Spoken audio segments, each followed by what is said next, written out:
Jaz vam vsem tale lok zakrival. Kakšen je namen dneva odprtih vrat? Glavni namen tega je ozaveščanje naših pacientov, državljanov o pomenu ustnega zdravja. Sem dr. Zupanc, dobrodošli na dnevu odprtih vrat. Pridejo predvsem tisti, ki imajo veliko strahu, pa rečejo, da bodo temu naredili konec, kar seveda pozdravljamo. In pa taki, ki so mogoče že začeli s kakšno terapijo, pa vmes nekje obupalo ali pa se jim je kaj zalomilo. Tako da pridejo tudi z bolj kompleksnimi vprašanji. Imate kakšne težave? Desno zgori imam problem, ker se mi zatika hrana med zobmi. Pol moram tisto žičko iti noter, pa za potrebcem, pol gre tudi lesen za potrebcem in to me moti. A vas to kaj zaboli? In sem rekel, zdaj sicer imam svoje zobozdravnice, ampak bi še vsem še dodatno mnenje. No. Mi date eno nitko, prosim? Nekateri pridejo z vprašanjem po drugem mnenju, s kakšno novo nastalo situacijo, vnetjem ali pa samo z željo po letnem pregledu, ker so brez zobozdravnika. Zavedamo se pač tega problema, da je skoraj 600,000 ljudi brez osebnega zobozdravnika.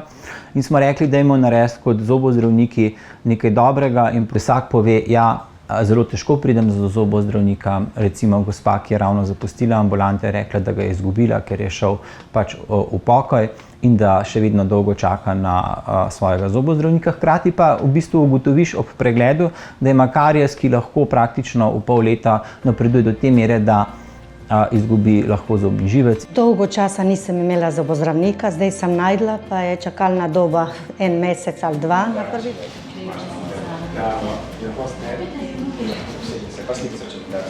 Mi v bistvu z izdelavo same plombice odpravimo posledice te bolezni.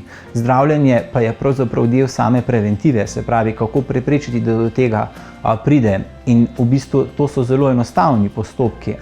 Mi lahko govorimo o tem, da lahko neke težave pacient odpravi v svojih ustih z redno uporabo ščetke, ki jo pa pač žal, če to ne počne, čez 1 leto lahko nadomestijo pa zobne klešče. Imam neke brez zube, sem ostala, ki so mi se infektirali. In zadnji sem 3 mesec dni zadnjega izvadila. Zdaj pa me zanima, kako bo, če bi naredila implantante.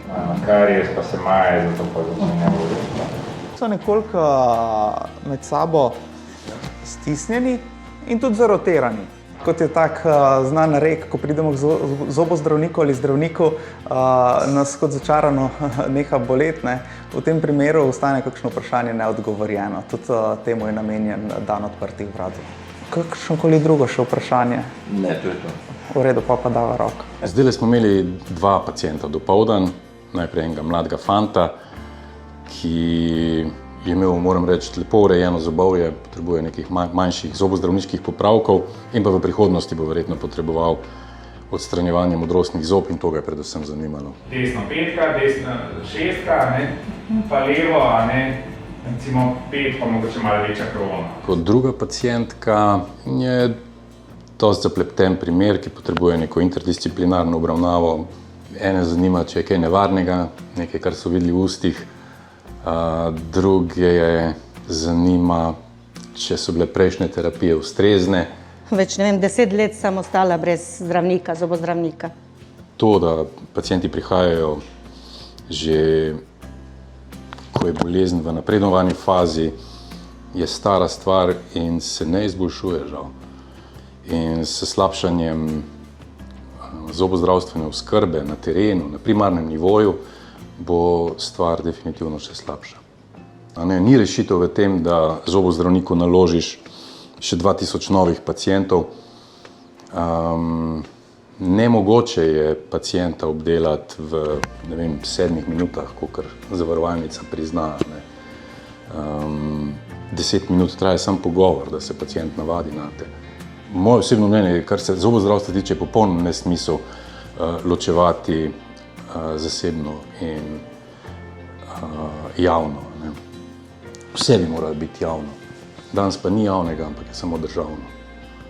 Ja, jaz bi se najprej iskreno zahvalil našim kolegom, ki so se letos množično seveda tudi udeležili tega dneva odprtih vrat. So pokazali tisto svojo etičnost in odgovornost do zdravja naših državljanov. Hvala, najlepše od srca se zahvaljujem.